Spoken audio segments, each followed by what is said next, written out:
بسم الله الرحمن الرحيم. الشيطان يعدكم الفقر ويأمركم بالفحشاء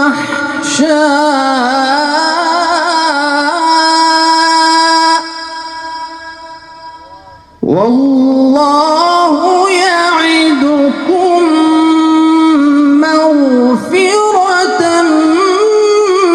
منه وفضلا والله واسع عليم.